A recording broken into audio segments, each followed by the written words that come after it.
alunos, tudo bem? Tenha um bom dia, uma boa tarde, uma boa noite para você que me assiste aqui no IGTV e também no meu canal do YouTube.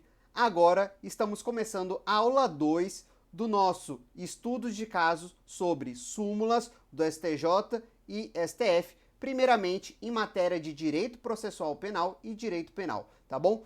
A nossa aula de número 2 vai ser, vem aqui na tela comigo, vai ser sobre a súmula 636 do Superior Tribunal de Justiça. Perfeito? Então, vamos dar prosseguimento?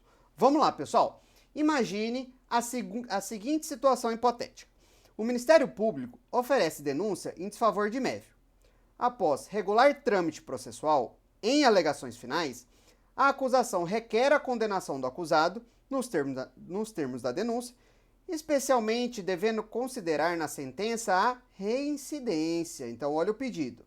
O MP pede a condenação na reincidência, tá? Fazendo prova com a juntada da folha de antecedentes criminais. Pessoal, antes de prosseguir, aqui você já consegue me ver no canto da tela, né? Lembrando que a reincidência é uma agravante, certo? Então, seguindo, olhem lá. Por sua vez, a defesa técnica alega a impossibilidade do reconhecimento da reincidência, porquanto exige-se o quê, pessoal? A certidão cartorária para comprovar a agravante em tela, o que não foi juntado pela acusação, não sendo válida, nas palavras da defesa, a folha de antecedentes criminais. E aí a gente entra com a nossa perguntinha, que pode ser objeto da sua prova discursiva. Na condição de juiz, seria possível o reconhecimento da agravante da reincidência apenas com a folha de antecedentes criminais ou seria necessária a certidão cartorária? Quem tem razão? A acusação ou a defesa técnica? E aí, pessoal, o que vocês acham?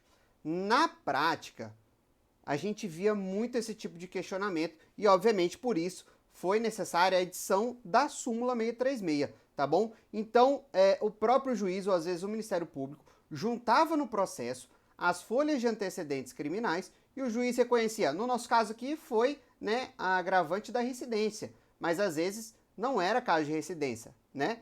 Era caso de maus antecedentes, que é considerado na primeira fase da dosimetria, artigo 59 do Código Penal. E aí, pessoal, o juiz pode considerar uma reincidência ou uns maus antecedentes só com base na folha de antecedentes? Porque a defesa falava o seguinte: não, Excelência, só pode considerar, né, porque isso aqui é um fato que agrava a pena do réu, a reincidência, obviamente, faz o quê? Não pode ser uma situação com mera folha de antecedentes, tem que ter uma certidão do cartório. Então, o cartório judicial, né, que se fazia antigamente, expedia uma certidão cartorária certificando que o acusado foi condenado pelo crime tal, o fato foi tal, a condenação foi tal, o trânsito julgado foi tal. Então, essas informações continham na certidão carcerária. Mas essas informações, pessoal, também consta na folha de antecedentes criminais. Então, ficou uma disputa entre a acusação e defesa nesse ponto. E, obviamente, né, com tanto fundamento, com tanto número de recursos chegando ao Superior Tribunal de Justiça, foi necessária a edição de uma súmula. E aí, pessoal, vamos aqui para a tela? Vamos ver? Então, olhem lá. Resposta. Para o STJ, a folha de antecedentes criminais é documento válido. Deixa eu até pegar aqui meu marca-texto. Então, coloque aí. Ele é válido, sim. Deixa eu me colocar na tela aqui. Então, ele é válido e suficiente para comprovar a reincidência, bem como os maus antecedentes, tá bom? Então, tanto a reincidência quanto os maus antecedentes podem ser considerados somente com a folha de antecedentes criminais. E olhem só, pessoal, sendo dispensável, tá bom?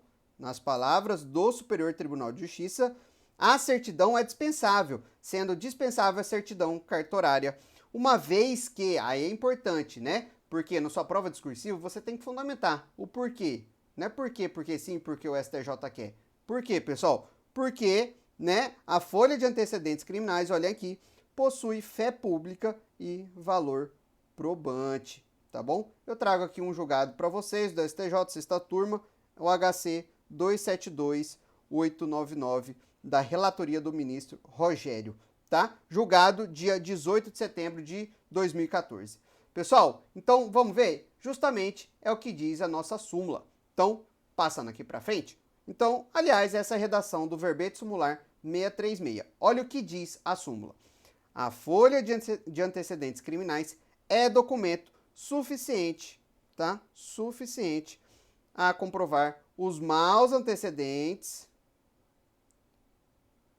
e a reincidência. Então, veja que a própria súmula já fala em maus antecedentes e reincidência, tá bom? Então, pessoal, basta a folha de antecedentes criminais. Não precisa da certidão cartorária atestando o dia, o ano do trânsito julgado, a data da condenação, não precisa, tá bom?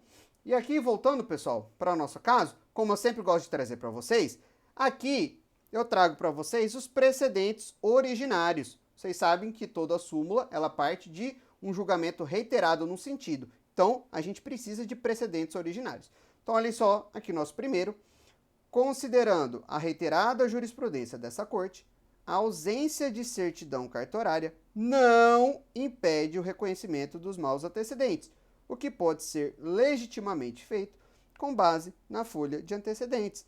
Aqui, AGRG, no RESP 141-7107 de São Paulo, tá bom? Olha a outra aqui, o segundo. É assente, neste sodalício, o posicionamento de que a folha de antecedentes criminais é documento hábil e suficiente à comprovação da existência de maus antecedentes e reincidência, não sendo, pois, imprescindível a apresentação da certidão cartorária. Beleza? Então, pessoal, tomem muito cuidado. Às vezes, né, muita gente pode pensar, nossa, professor, mas isso aí é muito fácil. Mas o que eu sempre falo para os meus alunos, nunca diga que uma súmula é fácil, né? Que você já conhece e desdenhe dela. Sabe por quê, pessoal? Às vezes vem o seguinte enunciado na sua prova, até em prova objetiva. Quais dessas questões, desses entendimentos, são sumulados? E aí vem lá. Então, se você não conhece a súmula, ainda que para você seja uma coisa muito fácil, você vai errar essa questão. Então, não basta saber o teor da súmula. Você tem que saber que aquele teor é entendimento sumulado. Tá bom? Então, não faça aqui, né, despreze a nossa súmula 636, né? Ela é muito importante e pode cair na sua prova, tá bom? Seja cobrando o conteúdo em si, ou seja cobrando se esse conteúdo é sumulado ou não, tá bom? Então, pessoal, voltando aqui para a tela, meu muito obrigado e até a nossa próxima aula de estudos de casa. Eu aqui, meu avatarzinho bonitinho para vocês. Muito obrigado, pessoal, e até a próxima. Valeu!